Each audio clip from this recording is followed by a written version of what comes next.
Assalamualaikum teman-teman, apa kabar semua? Semoga teman-teman dalam keadaan sehat walafiat serta dalam lindungan Allah Subhanahu wa taala ya.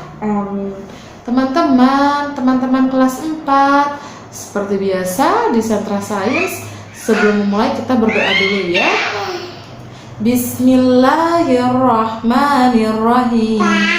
Rabbi zidni ilma warzuqni fahma birahmatika ya arhamar rahimin.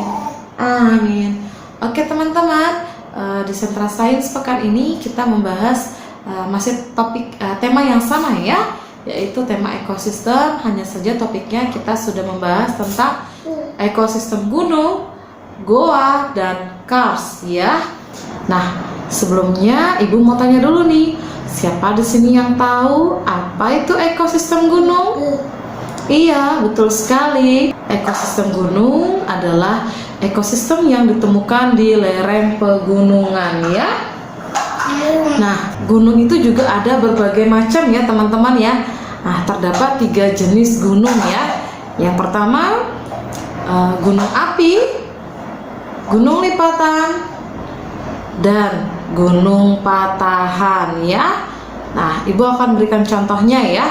Nah, kalau gunung api itu contohnya Gunung Merapi, Gunung Kerinci, dan Gunung Krakatau ya. Sedangkan gunung lipatan contohnya itu adalah Pegunungan Tengger, Pegunungan Ijen, dan Bukit Barisan ya. Nah, untuk gunung patahan contohnya itu Patahan Semangko, Patahan Lembang, Patahan Opak, dan Patahan Flores ya. Nah, adapun flora yang biasa terdapat pada ekosistem pegunungan ya, ada pohon cemara, ada alang-alang, ada lumut, ada bunga edelweiss yang biasanya itu terdapat di daerah Gunung Rinjani ya. Nah, Gunung Rinjani itu seperti apa dan bagaimana, terletak di mana, akan dibahas juga di Sentra Sosial Budaya ya teman-teman. Dan masih banyak flora lainnya atau tumbuhan lainnya yang terdapat pada ekosistem pegunungan ya.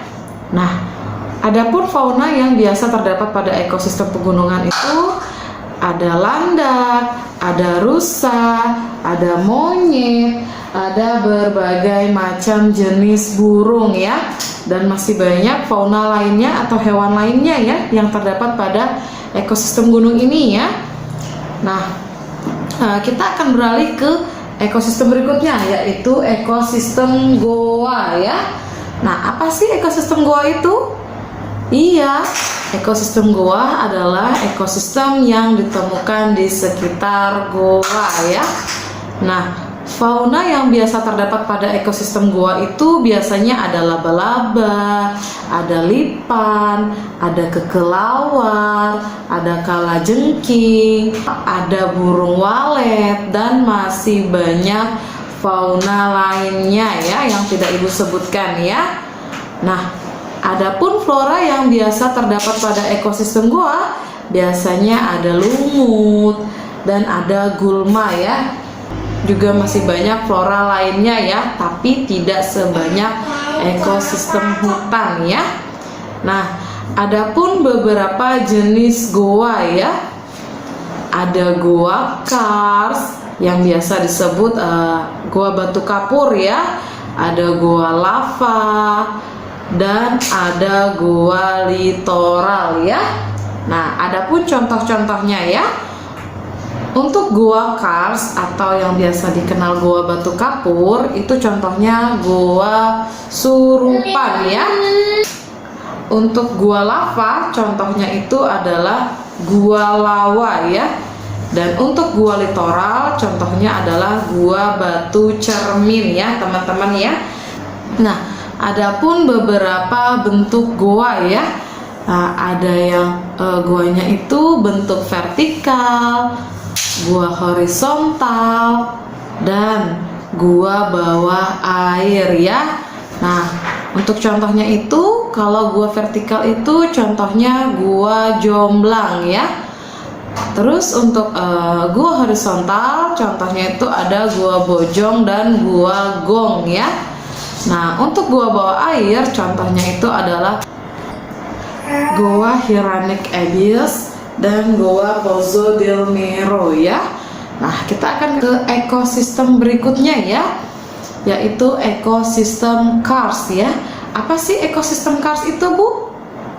Iya, ekosistem karst adalah ekosistem yang terdapat di daerah yang gersang ya, yang biasanya itu bebatuan ya, biasanya terdapat banyak batu gamping ya.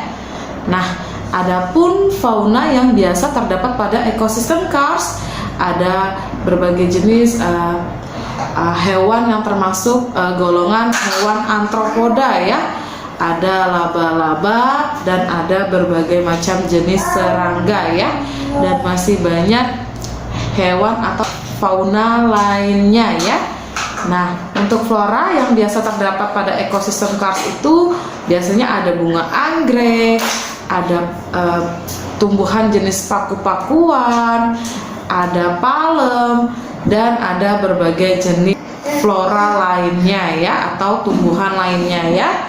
Nah, apa sih manfaat adanya ekosistem gunung, goa, dan karst?